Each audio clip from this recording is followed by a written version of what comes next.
paano maglagay ng thumbnail sa inyong mga video mga idol na i-upload sa Facebook mga idol. Ito mga idol, i-share ko sa inyo yung aking pagkain mga idol, yung may thumbnail para madaling makita. Kung may magse-search sa inyong Facebook ay lalabas agad yung title doon sa video mga idol. Madali lang ito mga, pero ito hindi ito lalabas sa akin kasi 9:16 dapat sa 16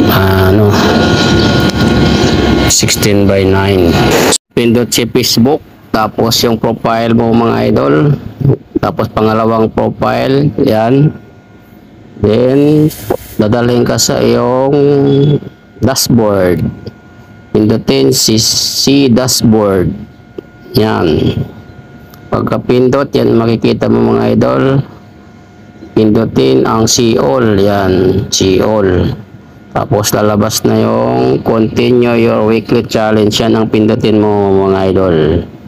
Pindutin yung weekly challenge, tapos yun ang makikita mo. Video, hanapin mo yung public post. Tapos upload video. Kailangan may nakaready ka ng thumbnail mga idol para madali na. Yan mga idol, may nakaready na ako dito. Video muna mga idol. Yan. Tagay ka ng video tapos thumbnail. Yan o, thumbnail mga idol. May nakaready ka ng thumbnail. So, meron na. Yan. Sa tribong panot, kunyari lang yan mga idol. Wala pang mga sulat yan. Tinawanan ako ng upaw. Yan. Yun ang lalabas mga idol ng thumbnail na. Yan siya. Tapos lagyan mo na lang dyan ng mga description. Kahit ano ang ilagay nyo mga idol. Description. Tapos importante yung title. Sa ibabaw mga idol, yan, title. Lagyan mo rin ang title.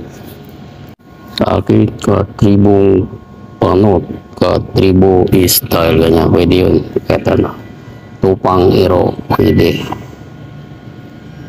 Yan mga lods. Upload mo na, pwede na yun. Tapos pinutin mo na yung next mga idol para sa upload na mga lods. Oo, ganun lang lods ang pag-upload, post na ganyan.